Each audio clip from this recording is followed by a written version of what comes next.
সুতরাং কারোর ঘরে আগুন দিয়েন না। এবার কারণকে বলা হলো কারণ, অহংকারী হয়ে যায়ও না। এবার আল্লাহ তাআলা এরপরে কি বলে শুনেন, ক্বালা ইন্নামা উতীতুহু আলা ইলমিন ইনদি। এবার কারণ বলতাছে, আমি যে সম্পদ আমারে আল্লাহ দিছে এটা এমনি এমনি দেয় নাই, আমার জ্ঞানের কারণে আল্লাহ আমারে সম্পদ দিছে। কথা বুঝেন নাই? কিসের কারণে দিছে? আমরা এলাকায় একজন মালিক আছে, কই কই বলবো বলবো ফেস থাকতো না তো, কথা কেন ফেস থাকবো? আমরা এলাকায় একজন মালিক আছে, তার একজন পার্সোনাল সেক্রেটারি আছে, সে আমার বন্ধু মানুষ। এবার সে বলল মেল করার আগেই তার টেবিলে টাকা জমা দেওয়া লাগে। তারে আমি প্রশ্ন করলাম, তোর মাতাব্বরকে যে তুই যার পিছনে ঘুরোস তাকে টাকা দেওয়ার পরে সে মেলে যায়, এর মানিটা কি, তার অভিব্যক্তিটা কি? সে বলল, আমি তারে জিজ্ঞাসা করলাম, ভাই আপনি টাকা ছাড়া এই কাজটা কেন করেন না? এবার সে উত্তর দিল আমারে, কয় শোন, বক্তারা ওয়াজ করে, তারা জ্ঞান অর্জন করছে, তারারে হাদিয়া না দিলে ওয়াজ করে না।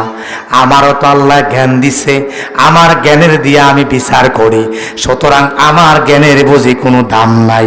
নাউজুবিল্লাহ। বুঝেন না? এতে বুদ্ধি কাটাইছে।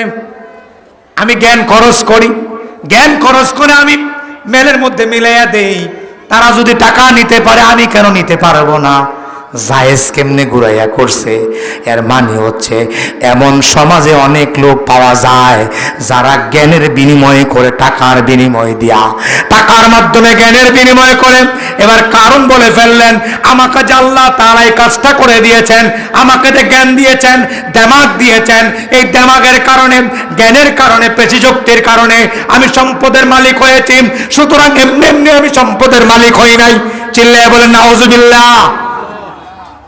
এবার বলেন তো দেখি, সম্পদের মালিক কে? সম্পদ দেন কে? সম্পদ দেন কে?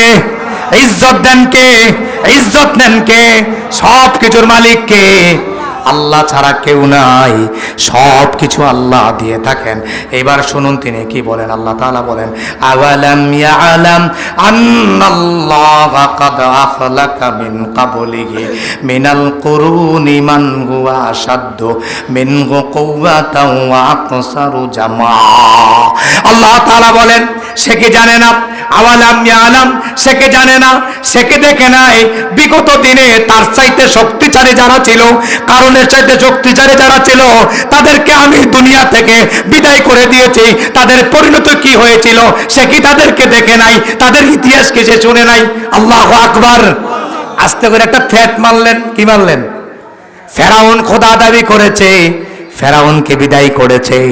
আল্লাহ তাআলা কারণকে বোঝান, কারণ তুমি কি দেখো নাই তোমার আগে যারা খোদা দাবি করেছে তারাও পৃথিবীতে থাকতে পারে নাই?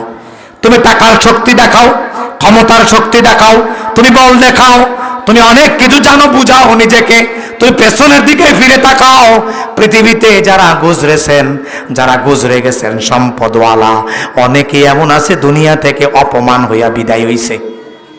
বিদায় অপমান হইয়া। সাদ্দাদের ইতিহাস দেখুন, আরনের ইতিহাস পড়ুন, হামানের ইতিহাস পড়ুন, ফেরাউনের ইতিহাস পড়ুন। ক্ষমতাধর পৃথিবীতে অনেকে এসেছেন যারা পৃথিবীতে অপমান ছাড়া কেউ বিদায় হয় নাই।